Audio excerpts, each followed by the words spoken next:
Good morning. Do you ever feel like there is a cloud over your head, a ceiling?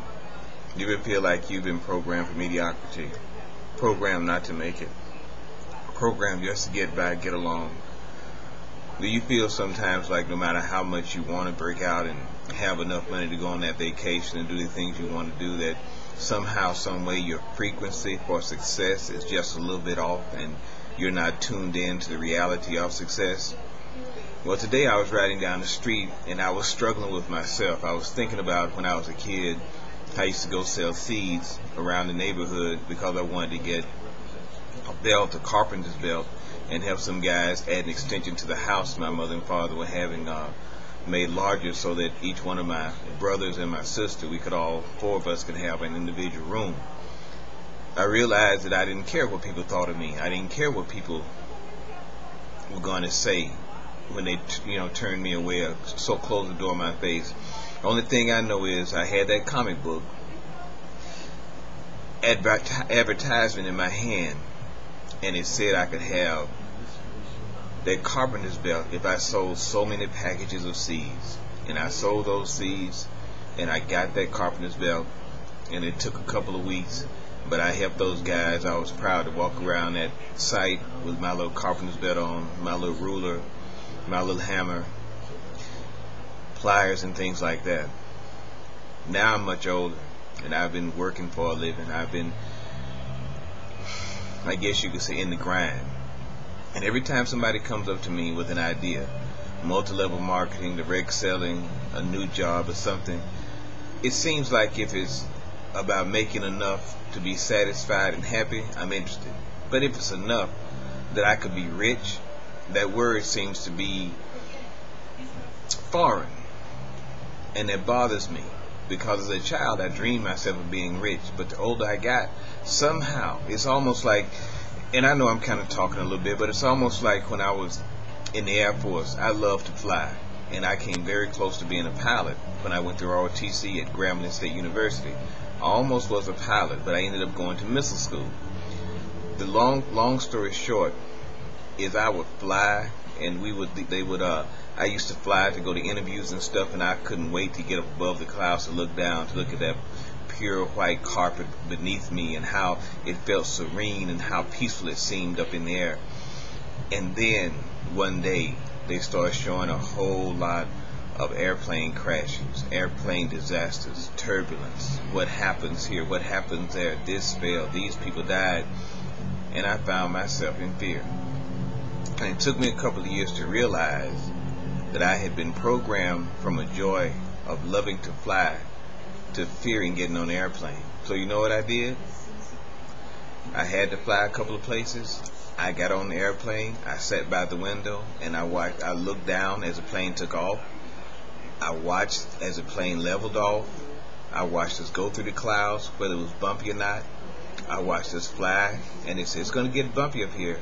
It got bumpy, and then we came down and landed. Because if you can be programmed from a love of something into a fear of that same thing, somehow or another, and I know this is going to sound weird, somehow or another, we are being programmed to be mediocre, so that we're being programmed to be mediocre. I leave it at that, because I don't want to get too deep and somebody think, man, this guy's crazy. But just think about the things you like to do, you used to like to do. You know, you want to go to the lake. Going to the lake isn't helping anybody. You bought the boat, the man you bought the boat from making the money. You buy the gas, the man you buy the gas from making the money. The one you go to the boat dock with, he's making the money. All you're doing is having fun. Now you got to go back to work the next day to make more money, to pay somebody else, because you are just a furniture, you're just a battery, so to speak. You're just supplying them with what your life has produced, which is money that's not enough to make it through the next pay period. I have a website I want you to look at. Once you see it, I think you'll understand that we have to begin to understand that somebody knows how the brain works. And the mass of people in this country, in this world, don't know what these few people know. I've been hearing this from a child up to now. 95% of the people fight for 5% of the money. and 5% of the people control 95% of the money. I believe that could be true, but I also believe if we only use 10% of our brain, there's 90% of the brain that needs to be activated. And if we can grow up without fear, and then as we grow, become fearful, then we need to reprogram ourselves to be successful. The secret does pay, but it's really no secret. What it is whatever you see, it begins to program you into your subconscious, those things that you either like, dislike, accept, or reject. Let's get back to our childlike nature of accepting the fact that we can be successful, accepting the fact that we can be prosperous and healthy. You know, we look at people on TV now, they say, oh, you got diabetes, you erectile dysfunction, oh, you have cancer, lack of bladder control. All of that stuff is a program to get us to believe that that's coming.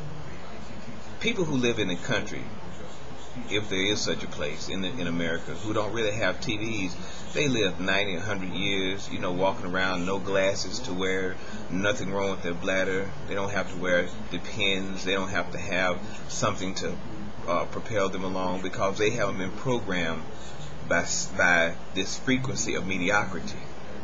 The frequency of mediocrity has a frequency that disrupts that frequency, and that's called the frequency of truth. I know this is, someone may say this doesn't really pertain to cash gifting, but yes it does. Because once you believe that you will receive when you give, you will program yourself to believe you receive when you give. The best is yet to come. Nothing by any means shall hurt or harm you. We are successful. We're working together. If we could only work together in a way where we would be successful, there would be nothing we couldn't do.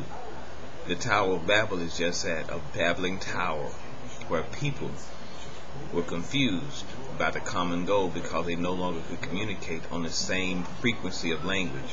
What happens when we return to that same frequency of language with the right intention?